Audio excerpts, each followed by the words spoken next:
that we should enjoy from this land? Well, I mean, Midwest is a little nebulous. Everyone sort of has a slightly different definition of what the Midwest is.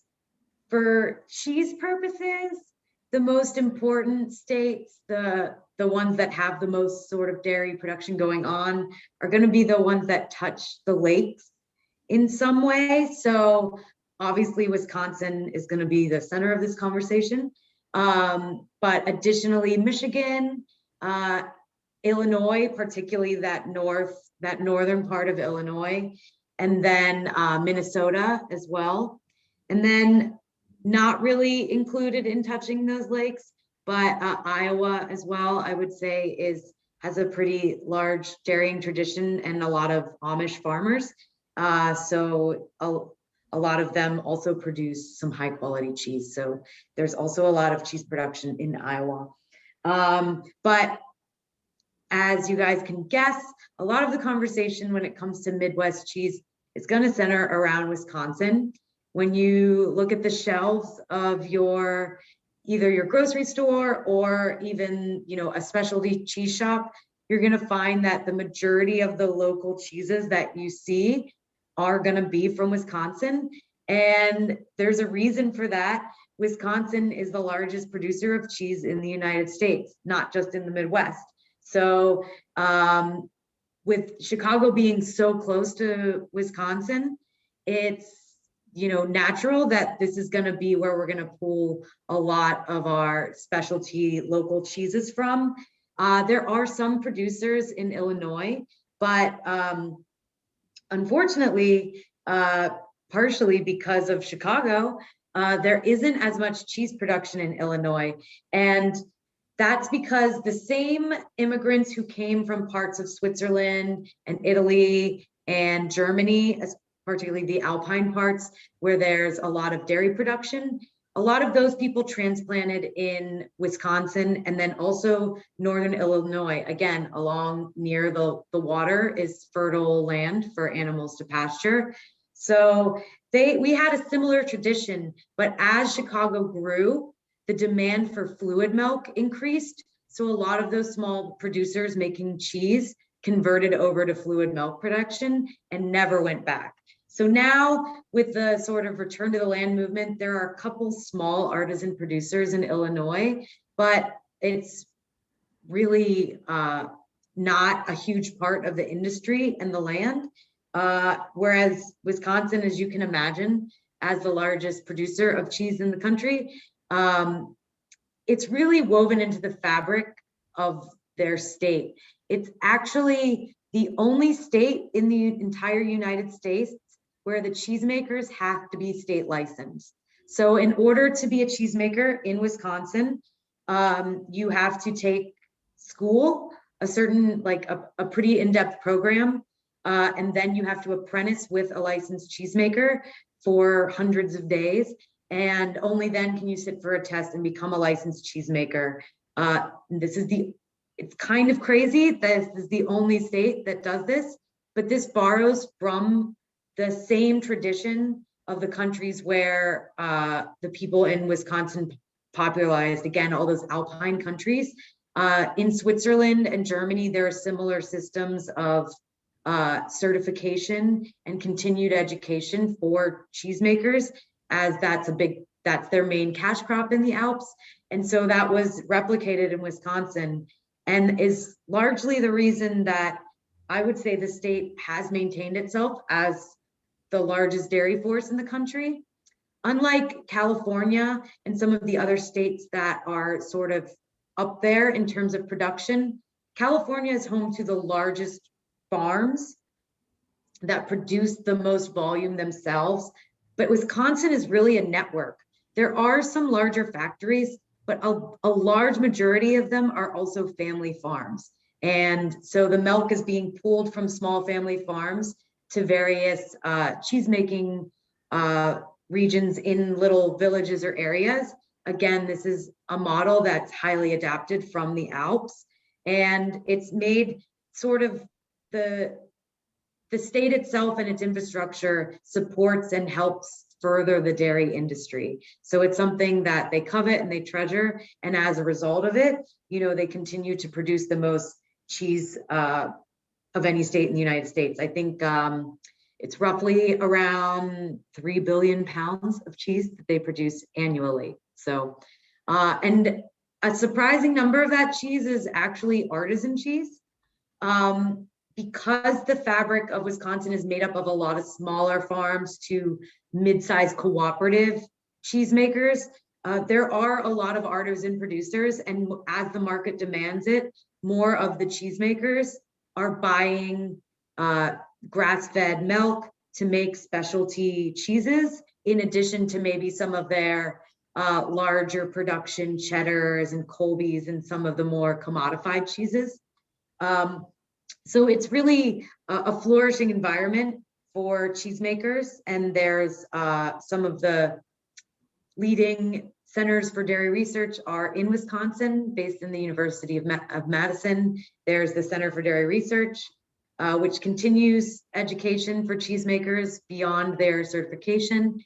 And sort of an interesting thing in Wisconsin, this gets a little nerdy, but there's something called the Wisconsin idea that the educational system in Wisconsin, the university system, is based on, which is that the university should provide information and education that is beneficial to people outside of the educational structure, something that impacts everyday lives. So with the main industry being dairy, it makes sense that there's such a huge portion of the university that's devoted to ongoing dairy innovation and technology, and that that's a resource that's openly available to anyone in the state that is manufacturing cheese with a license. So it's really it isn't a mistake or just a happenstance that dairy is big business in Wisconsin. It's really woven into the social and political and educational fabric of the state.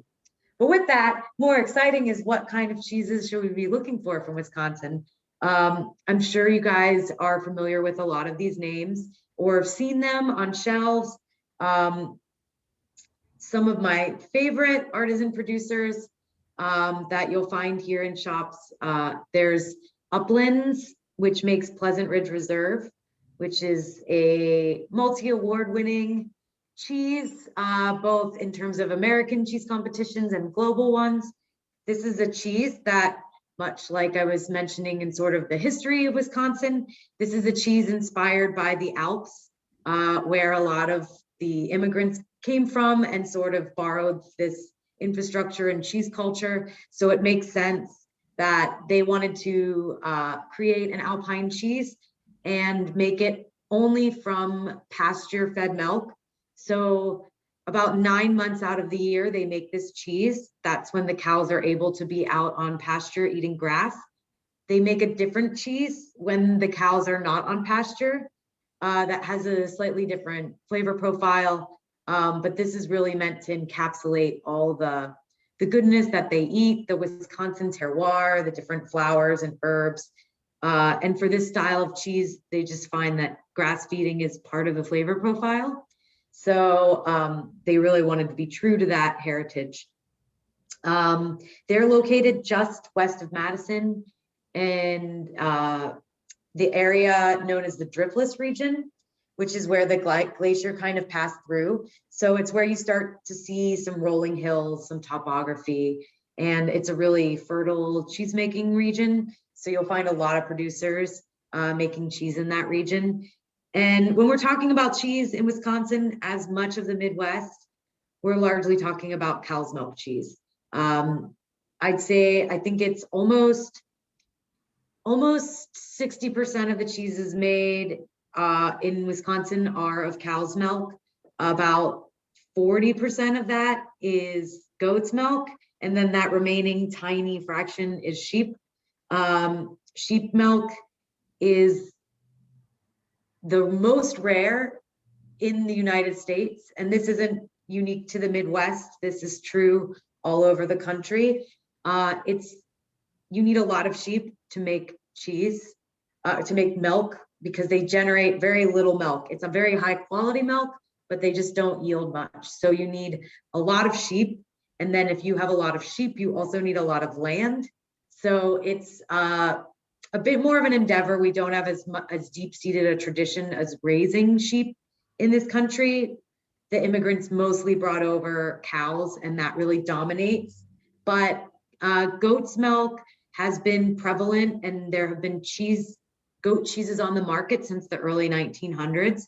So there is more of a history of production, and you'll find a little bit more of it, especially in the South and in the West Coast.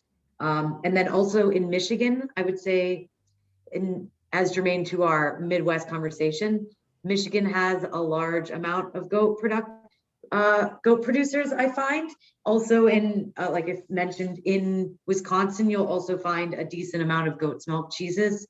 A little sheep, and a lot of times the sheep is mixed with either a combination of goat or cow or all three.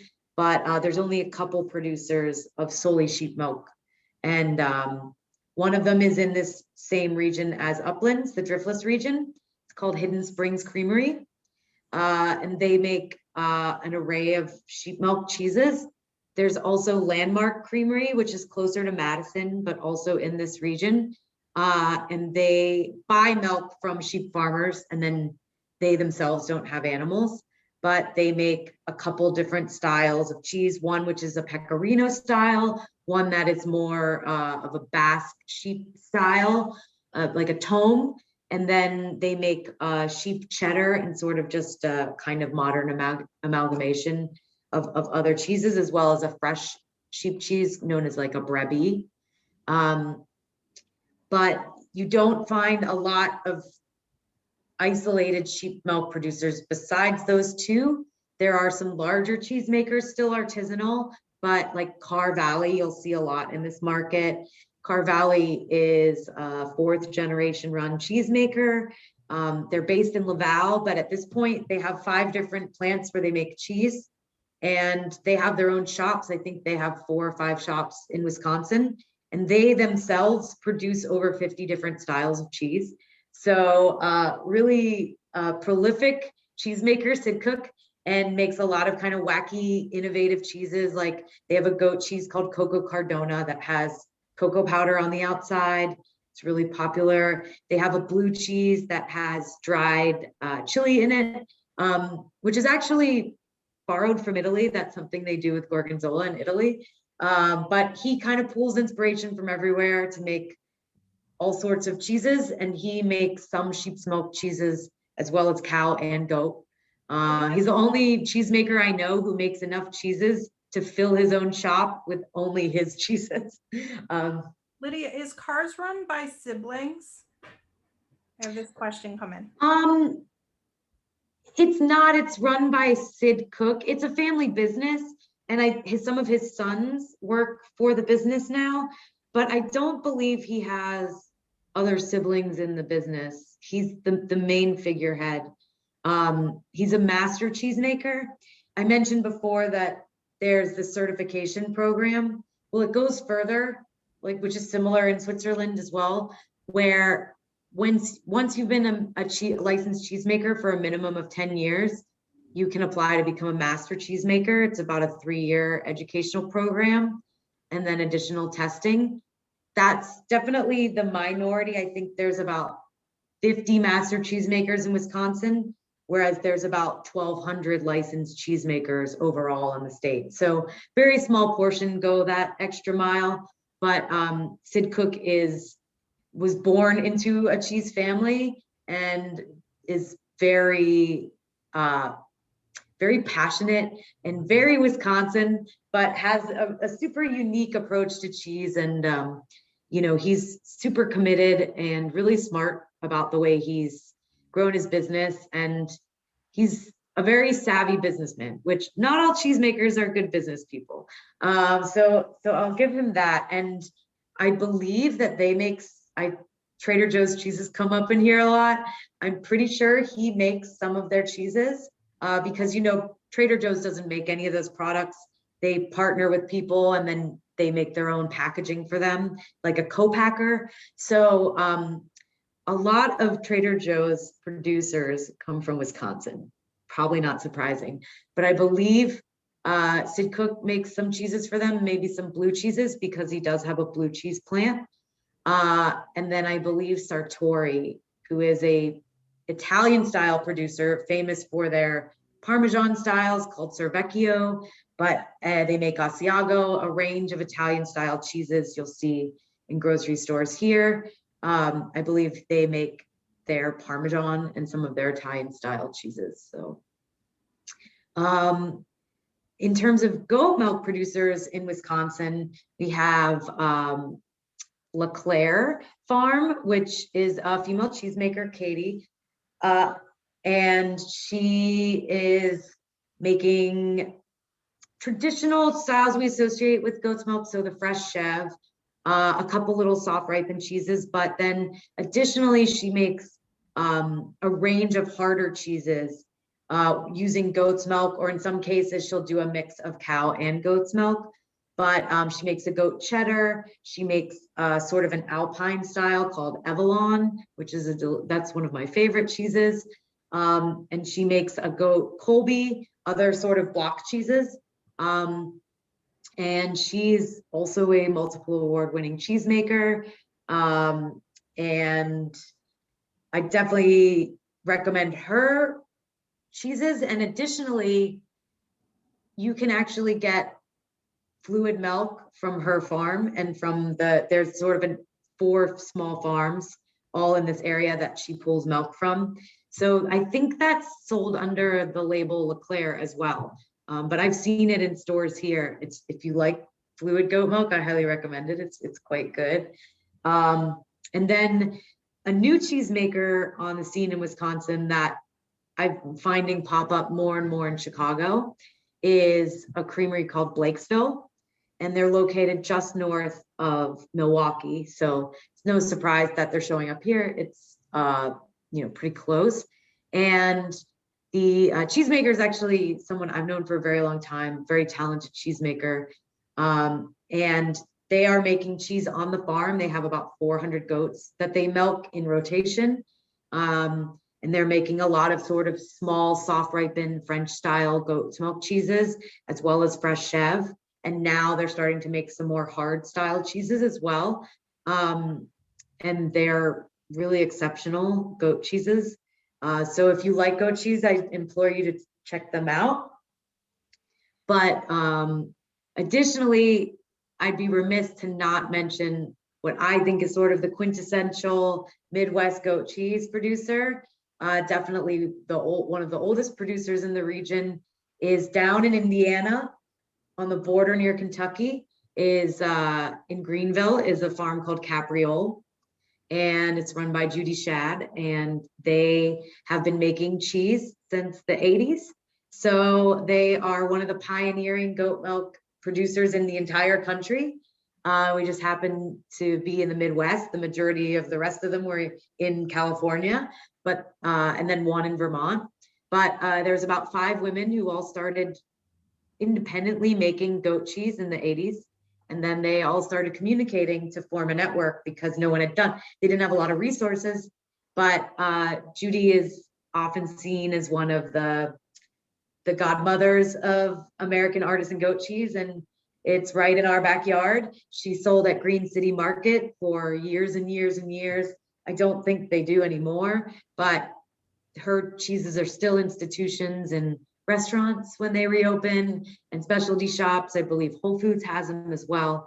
And she makes some of the most beautiful domestic French style goat cheeses in the country. So that's someone I think, if you really want a taste of Midwest cheese history, like, you got to have some Capriole in the conversation. There's a lot of people now, like I mentioned, in Michigan, there's a lot of newer producers making these similar style cheeses, but I think they all give a nod to Judy in terms of recognizing that she sort of established that market in this region. And then additionally in that category, I would say is probably the most notable Illinois producer, which is Prairie Fruits Farms.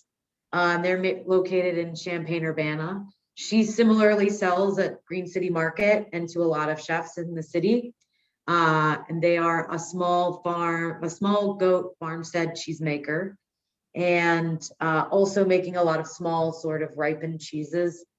And I would say that, I think they also do, you can visit there, you can meet the goats. So if you're ever interested in doing something like that, they have events on the farm. They were suspended for a while because of COVID, but I heard they're going to try to do some small events outdoors this summer. So if that's something you're ever interested in, it's kind of a nice way to get to see some animals. And then usually they do dinners focused around both the cheeses they make and vegetables that they grow. So that's in Champaign-Urbana, so a couple hours away from here. It's almost closer to drive to some of the Wisconsin producers, but if you want to do a home state cheese sort of excursion, that's definitely a great place to go, and they cater to that as well. So a couple other smaller farm producers in the state. Most of them are cow's milk, whereas the Prairie Fruits is goat. There's Marcoux Creamery, which does Jersey cow's milk. So really rich, buttery cow's milk. So they do a lot of fresher and soft style cheeses, sort of highlight the quality of that milk. There is what Illinois might be most famous for isn't exactly the type of cheese I'm used to talking about, but it's actually speculated that American cheese, the original Kraft singles, were actually developed right outside of Chicago because James L. Kraft of the Kraft family of foods lived in Chicago in 1903, and they had a sort of factory plant just outside of the city, and that's where they first developed the process to extend the shelf life of the cheese. This process is also what makes the cheese really melty, and what we now know as both Kraft singles and sort of derivations of Velveeta. So unfortunately, in terms of history, those are Illinois' largest contributions to the world of cheese, and definitely the most name recognized and the most sold in growth throughout the country. But I like to think that now, with sort of this proliferation of smaller farms, people returning to the land, the growth of the farmers market industry being revitalized, as we see this, we see more and more small farms popping up in Illinois. But unfortunately for now, we don't have the largest dairying sort of tradition or history outside of the process type. So that's not true. We also have a company in Lena that is a large producer of Mexican cheeses, Mexican style cheeses. A lot of the cheeses that you'll find in the grocery store when you get queso fresco or queso panella, like if you look at them, I think a lot of times people assume they're made in Mexico because they're Mexican style cheeses, but they're fresh cheeses. They don't always travel well. If you turn them over and look at them, a lot of them are produced in Illinois. So there's also a large market and demand for those here. So it makes sense, but it's sort of the dairy heritage of Illinois. It's definitely one of the largest producers outside of California of traditional Mexican style cheeses for the American, for the Mexican American and just American population in general who appreciates those cheeses and uses them in the cuisine. So kind of an interesting tidbit. But in terms of the types of producers you'll see in a cheese shop, there aren't as many in Illinois as you'll see from Wisconsin and even Michigan. And then a little bit of Minnesota. Minnesota is similar in Illinois, and sort of as cities got bigger, urban centers demanded more fluid milk. So there is a revitalized interest in cheese making, but in terms of the fabric of it, a lot more of the farmers were committed to wheat and corn post-industrialization, much like here. And then also the fluid milk market really dominated dairy. So that's sort of why when we talk about Midwest cheese, we often talk about Wisconsin cheese. I had someone ask that. They were like, why do we say Midwest cheese? Don't we just mean Wisconsin cheese? And I was like, there is a little other flavors like sort of thrown into the mix there, but there is a reason why Wisconsin dominates that conversation, because I think even in terms of the country as a whole, they're a big part of the conversation. There's maybe California and Vermont that I would put in that same sort of echelon, but America's Dairyland, I think everyone, and it's not just because of the cheeseheads, but when you think of cheese in America, you think of Wisconsin. So at least we get to pull from it, having it be right in our backyard, even if it's not our home state. It's the proximity is great. So it's another fun visit if you guys are looking for little summer getaways. Go up to Wisconsin. Like I mentioned, it's probably closer than going to Champaign-Urbana. And you can visit some producers. There's an urban creamery in Milwaukee that makes fresh cheese curds. You could track down some of the Carr Valley producers. If you go to Madison, there's lots of little towns outside of Madison that have cheesemakers. And usually on Fridays, for sure, they all make fresh curds. And if you haven't had a fresh curd that's still warm from the vat, you really haven't lived. You haven't lived the Wisconsin lifestyle, that's for sure. So I need to do that now. Yeah, I was like they bring them in from the creamery and they put them on the counter, and they don't put them in the cooler, and that's because when they're still that temperature, that's when you get that perfect squeak. So I highly recommend. That's a good little weekend trip. Get the fresh curds and sort of just explore some of the beautiful farms that we have in our own backyard. So were there any questions? Yeah, does anyone have any questions for Lydia on the Midwest cheeses? There's too many producers to rattle off by name, but if anyone is looking for anything in particular, I'm happy to make some recommendations. Do you know where Uplands is sold? Yeah, so Uplands, the Pleasant Ridge Reserve is, you can find it at Whole Foods. I believe you can also get it at Beautiful Rind altogether now. I think Local Foods carries it. Also L&M by me has it. Whole Foods for sure. Mariano's might have it as well. I know they have the Murray's cheese program, but that it's possible that could be in there as well. It's pretty readily available because they are such a powerhouse producer, but you can also order online direct from the farm. They ship here. You have to get sort of a larger wedge, but they do definitely ship as well. But it shouldn't be necessary. You could definitely find it in most shops. Thanks. Who's the number 2 state?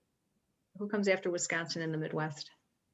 In terms of like how much they produce, Yeah. I'm not sure in terms of volume. It might be Iowa in terms of volume. You don't have as many small producers, but you do have a lot of co-ops, and I don't know for sure though. Don't quote me on that. But there are some smaller, like Michigan, there's more like smaller artisanal creameries, less large factories. So I doubt they would have the volume.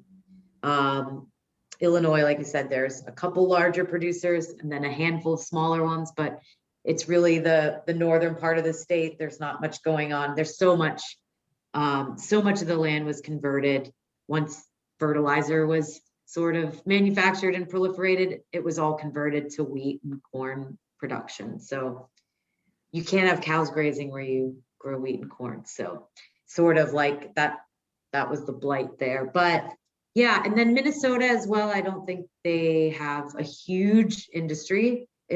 There's some smaller cottage producers, but overall nothing in the Midwest comes close to comes close to Wisconsin by any means. All Because right. I think, you think about it, most of the Midwest is similar, that the wheat and corn just became such dominant crops. Yeah. Makes sense. Yeah. Okay, well, Any thank other- you, everyone. Anything else? No? I think we're good. So thank you so much for joining us today. Thank you, Lydia. This was fantastic. I mean, we do live next to the largest cheese producer. I know. It's so great that it's just a hop, skip, and a jump for us. It really is. You can do a day trip, especially to Milwaukee. Yeah. You could do, you can do Clock Shadow Creamery and then Blakesville and head right back. Mhm. Be back in time for bed. Yeah. There's lots Get of some custard on the way, make it a full dairy indulgence. I love that. So, well, thank you again, everyone, for joining us today. We have this is the only Taste Talk that we do have this week. Next week, we will have on Tuesday, we will be going over the different styles of beer that are out there. So very excited for that. More things coming, so keep checking your emails and I'll keep sending things to them. And I'll see you guys later. Have a great evening. Thank you, everyone. Thank you. Hi, thanks. Bye.